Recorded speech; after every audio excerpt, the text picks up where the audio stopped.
Hello, I am Patricia McLinn, and so glad that you are here today. I'm here with Betsy Moore and Monica Moore, and we have a conversation to have today. And first, I'm going to tell you how this came about. In my murder mystery headroom, there's a manuscript of a historical novel that figures into the mystery. Don't ask me how I did that, but I did. And in that historical romance slash novel manuscript, I mentioned Sand Creek Massacre, which happened in southeastern Colorado in 1864, November of 1864. And the real historical figure, Silas, and you pronounce it Soule? Soule. Soule. Soule. It was Yeah. pronounced soul until later on when my my mother's grandmother decided to add the accent and make it Soule because she thought it Oh, was more elegant. it is. Well, I have some extended family who is Soule, but they're Uh, French through uh, New Orleans. So, It also um, sounds like a delicious food. but and see, this is my problem with talking about these things because one of the things I found in researching Silas, it said that he had an ancestor who came over on the Mayflower. Did you Yes, know that? Oh, yes, that's it was cool. George Soule. Yes. George Soule was my mother said was the only one who had books. He was a tutor to one of the more elite families. Oh, Yeah, amazing. yeah. Okay. Well, that's wonderful. Um, so I had this reference to Silas in the book and the fact that at this massacre at Sand Creek, and we'll get into the details of that, he said no, he would not only would he not participate, his men would not participate in this. Right. And so it was part of building my character in the historical novel, and because he has a similar character, um, and I wrote the book. Book comes out as an ebook. Sent it off to Betsy to narrate because she does my audiobooks, and I get this email that says, "Hey, did you know I'm related to Silas?" I was like, "Whoa!" How that is just amazing. So that first made me do some more research and then also want to be able to talk to you guys. And Betsy sent me a copy of the article by her grandmother, right, in 1943 in a Denver newspaper about the history of the family, which is just amazing. And now, Monica, was that your mother who That wrote was that? my mother's family. Yeah, her mother was a Soule Okay. or Soule at that point. And did she write the newspaper article? My mother wrote it's a journal called the Kansas Magazine. I don't know if it still Oh, exists, oh, but it oh. was a sort of, I think, probably an annual magazine or maybe biannual. That is so interesting. So, you got, should you guys tell the history first, or should I tell what I know of the history? I don't know. What do you think's more valuable? I think they're both valuable. All Let right. let me, because I probably have the outline, but I don't know all the details. So what I saw was that the family and Silas was, I think, a second son. So is your ancestor William? Yes, The old, William okay. Lloyd Garrison Soule. Okay, so that was Silas's older brother, Right. and then there were at least two sisters, Hmm. and they came from Maine, right? Right. They belong. I think they were raised, or at least part of the time they were raised in some kind of a commune, sort of a, I don't know, a sort of a, I just read the article and they had some sort of commune which apparently did not go well Yeah. yeah, yeah. in Maine and before they moved to Kansas, I believe. And then they moved to Kansas in the 1850s and were Jayhawkers. So Right. They wanted to um they wanted, it was the Bleeding Kansas thing. They right, went there to try and keep Kansas slave right, free state. right. And I understand there was some association with John Brown. Right. They knew him, I know, and I believe, I think I have something here that says Silas Soule and John Brown, which Well, is from, Silas tried to Yeah, rescue him from that's jail. jumping yeah, ahead. yeah, Hold up a little bit, because even before that, Silas was involved in the Underground Railroad right. in Kansas earlier in the 1850s. So he's a teenager, and he is very involved in the Underground Railroad. And one story I saw was that some pro slavery people came into Kansas and kidnapped a conductor of the Underground Railroad, as well as the African Americans who were freed, but they sold them back into slavery.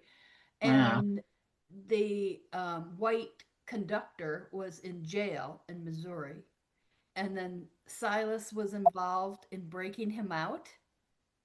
Do you know that story? Uh, uh, Vaguely, but as I say, I have this. I was just looking. I have a file called Family History, Oh, and cool. there's one that says Silas Soule and John Brown, which is from, I believe, from Wikipedia. Well, and then so this was the first. So he breaks this guy out of jail, or he and Yeah, some other people break the guy out of jail, and then and so that's in the mid to late 1850s in Kansas. And when John Brown is arrested and in prison back right. in Virginia, what's now West Virginia, um, Silas goes there and says, "Hey, I can break you out." And I've seen different stories, whether John Brown said to him no, because I am more valuable as to die, and that will be better for the cause. And then there was some talk about some of his lieutenants, John Brown's lieutenants, who were still in jail, and they Right. also said no. Mm. Yeah. This says that they put together, with Thomas Wentworth Higginson, put together a rescue attempt of two of Brown's men, Albert Hazlitt and Aaron Stevens, during which Soule posed as a drunken Irishman and got himself arrested. Put into the Charlestown jail, he charmed the jailer and contacted the two men, who were also refused to be sprung from the jail. I guess that's a kind of a, Mm. They I were don't going to know. be I martyrs will for the cause. send, yeah, I will send you all of these little bits and pieces Oh, I that's have. great. That's great. So then what I know next is that Silas goes back west and, in fact, leaves Kansas and goes to Colorado. And I think William was already in Colorado. Yeah, Um, I think and so. and there was a reference to Silas trying to be a miner, and not very successfully. Gold miner. I kind of like that line. He wasn't a very successful gold miner. And he was also Yeah, blacksmithing. And then the Civil War broke out, and he joined up with the Union forces in Colorado. And they talk about him being involved in Glorieta Pass, a battle in New Mexico, and but he was always with the Colorado volunteers. So he's serving well. He's advanced. He's now a captain. And then it comes to the fall of 1864. And he and a major that he served under, Wynkoop, Wynkkoop, Edward, were both involved in peace negotiations with Cheyenne and Arapaho tribes. And those were held, there were two of them held, and I think they were both in September. And the first one was mostly the military and the Indians. And then the second one also involved the territorial governor, John Evans, who, and a side note here, is who Evanston, Illinois is named after. And he was one of the 9 founders of Northwestern. Well, Which, they didn't help me get in when I applied. yeah, well, it's it turns out not to be so great because Major Chivington, who was Right. also at these, and there is some theories that Evans and Chivington, even during these peace negotiations, planned an attack. So it comes to November, a couple months after that, and they basically told the Indians, and it was Cheyenne and Arapaho, where to camp. And it was in this place called Sand Creek in southeastern Colorado. And then Chivington tells his, by this time, Wine Coop has left, it has been moved to a different place. So Silas is reporting to Chivington, and Chivington says that there has been word of an attack by these Indians, and Silas is skeptical, and then learns more and learns it's not true, and he is trying to rouse other officers. And some of the officers go to Chivington, tell him what Silas is doing. Chivington threatens to hang him. Clearly doesn't, but so all this is going on, and then the order comes and they move out and they go to Sand Creek. And this is hard. Chivington orders and leads the attack on this village that has mostly women and children in it, and some older people, elders, is flying a U.S. flag, a Union flag. As the attack starts, they put up a white flag. None of this stops them. Now, what Silas does is he tells his men not to shoot, not to fire. And in fact, he arrays his men in an area that helps protect to some extent. And as far as is known, his men do not shoot. According to some sources, he threatened to shoot them himself if they shot at the Indians. There was also a Lieutenant Joseph Kramer who refused the order for his men. And so they also did not shoot. But there were a lot of people who were shooting under Chivington, and not only shooting, committing atrocities. There's no other word for it. And I don't think we need to talk about the real specifics of the atrocities, but they did horrifying things. And they did not hide them. After the attack, and the number of people killed varies wildly depending on the account. It certainly seems like at least 100, and some sources will go up to 200 or more. Some of those who participated did take body parts of the victims and displayed them on their horses in saloons when they went back to Denver. They were not hiding this at all. Chivington initially described it as a great and glorious battle. Yeah. And it was Silas primarily who said, oh, no, it wasn't.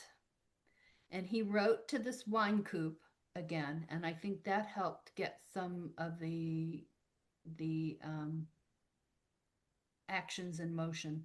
And then Silas was among the first to appear before a commission. And I've seen different things, whether it was before Congress or whether it was before an army commission, but it was certainly official government commission. And he turned the tide of how this was viewed. And we'll follow up a little bit. Well, let's finish Silas, my version, what I know of Silas, and then we'll come back to what happened to some of the other people. So that it was in January of 1865. In April of 1865, which is of course also when Appomattox was, he became a provost marshal in Denver. So he leaves the army officially, but he's still kind of in charge of marshals who are military. It's a little confusing, but he also gets married. And 22 days after he's married, he is called out. There's an incident out on the street. He comes out, and it was apparently an ambush. And a man whose name they usually have as Squires shot him.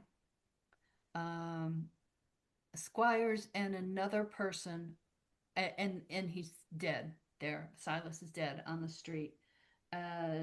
Believe it was 22 days after his wedding, and he's 26 years old. Oh. The two men are caught.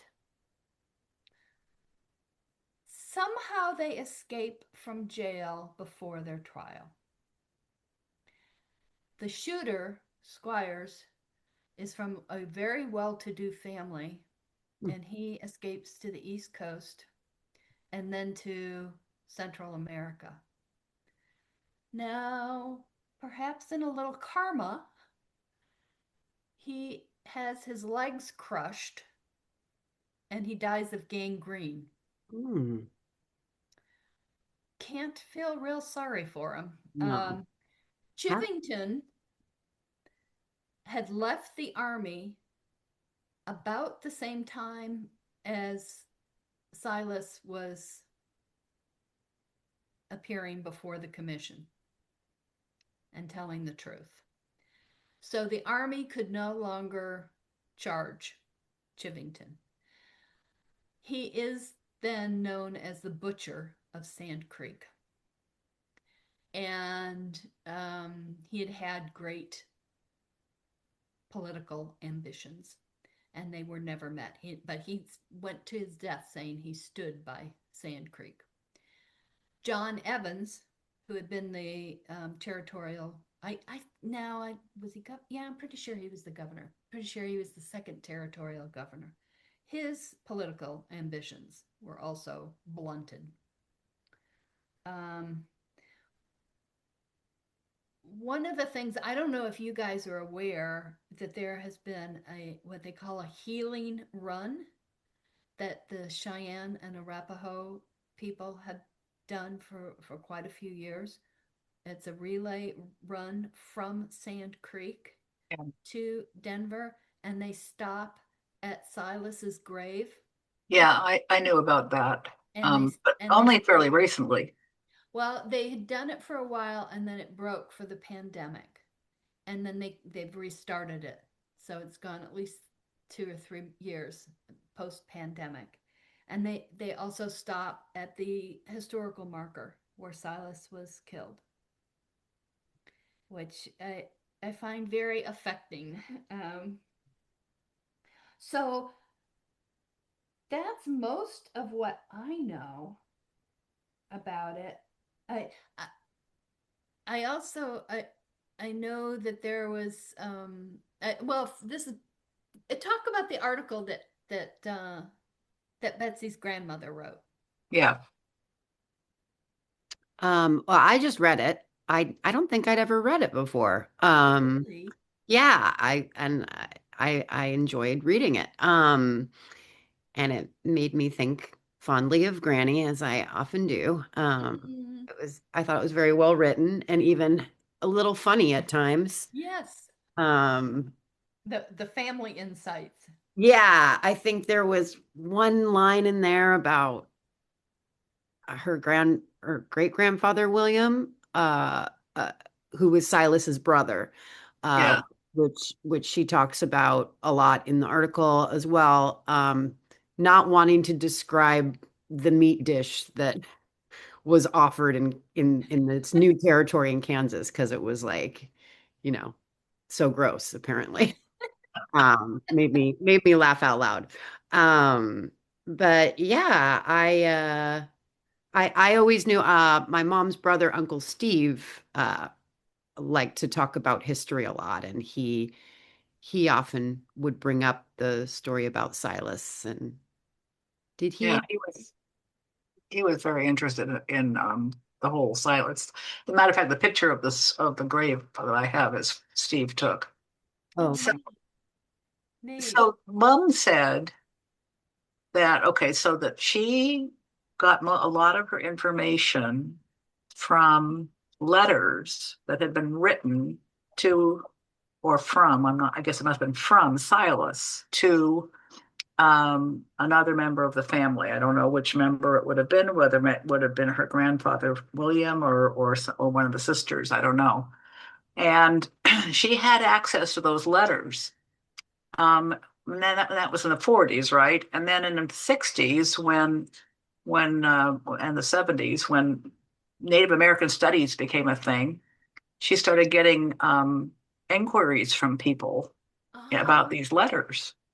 And nobody knows what happens to them. They apparently, at some point, when somebody was cleaning out an attic or whatever, they were just lost. oh, oh dear. So we have no idea where those are. But she also told me, and I think this is in that article that she wrote, that she had heard that some old soldier at an old soldier's home had confessed on his deathbed or something to killing Captain Soule. mhm. Oh, because So I don't whenever know. the I'd never second, heard this other story about the two people who were arrested. well, it could be the second one Yeah. because I don't know. I don't see a name for him. I don't see anything about him. No, it's just and I think I don't know where she got that information either because it wouldn't have been a letter from Soule because Soule was dead. But hmm,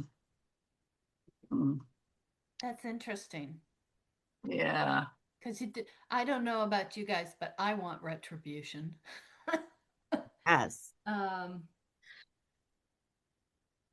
yeah, it was just there's so many things about one of the things that really struck me reading about Sand Creek initially was one of the I think it was the first chief who was killed. He's coming out to meet the the soldiers because he thinks there's peace and he is wearing the medal that he was given in Washington like the previous summer Mhm. and he's the first one killed.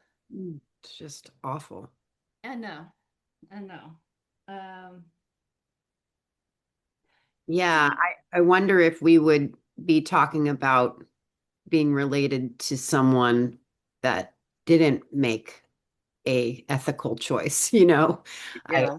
wonder if people that were related to, yeah, I don't hear anybody bragging about being no, related to Chivington. you never know um, these days, but yeah. yeah. Well, and it's interesting too. Such a tragic end and such a short life, but um, also picking up from the pieces. More seems to be known about Silas or talked about Silas, but William was very clearly an important figure to him, and was also he was also involved in the Underground Railroad, and he Yeah. was also in the Union Army, and he was, he was involved in these things. He thankfully, because you guys wouldn't be here, he was not asked to make the same sacrifice. That's true. Yes, we wouldn't be here if Yeah. I also, I mean, I guess I knew they were part of the Underground Railroad, but I thought was really interesting too to Yeah. hear about how involved they were in helping so many people. And the founding of Lawrence, Kansas. That was Oh fascinating. yeah. And Yeah. and the university, and The library. the article about that Betsy's grandmother wrote, talking about the animosity between Missouri and Kansas Mhm. in those 1850s, and how, as she's writing in 1943, how it was so much better. So at least they weren't kidnapping people from one state and jailing them in the other. It's the little Yeah, things. Yeah. yeah. But I mean, I'd always heard Bleeding Kansas, but I think that made it more human to me. I also have a three, I think it's a 3-page or something, autobiography that William Lloyd Garrison Soule dictated before he died. Wonderful. And I can send you that. I don't think it's too long. I don't know who typed it up. It must have been Steve typed it because it was on an old carbon copy originally. I think I still have the it looks like it's more like 5 pages. But he said when he talks about their he talks about his seeing his grandmother spinning, Mm, and her youngest son Silas, not the Silas who was William Lloyd Garrison's brother, raised the flax, sheared the sheep, and Aunt Joan carded the wool and made it into rolls, but Grandma spun and wove it. mm. Anyway, I can send you that. Well, I'd love to see that. Betsy, growing up, what do you remember hearing about this line of the family? I just remember I think Uncle Steve would bring it up and be like, "Did you know?" And I think when I was younger, I didn't really understand the significance, I guess, but it was kind of like I'm related to someone that didn't kill Indians, kind of thing. I mean, that was the story. But yeah, I didn't realize they have a whole event, where they uh, you know, it's called the healing race.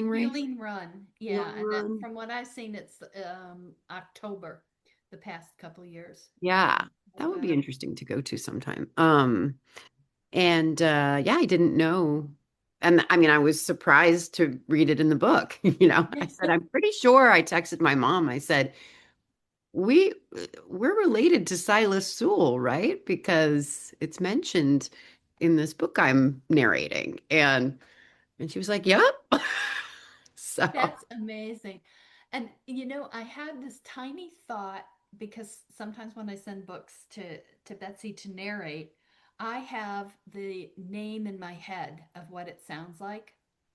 Sometimes it's important, sometimes it's not, but if it's oh, just, right. it's not the pronunciation in my head. Right. And then sometimes I do it differently. Right. Yeah. But that one, I remember thinking it's probably not Soule, which is the pronunciation I'm more familiar with because there was no accent mark. I'll just let Betsy decide. And she knew because she's related. That's wonderful. Yeah. I got that one right. You got that one totally right. You get most of them right.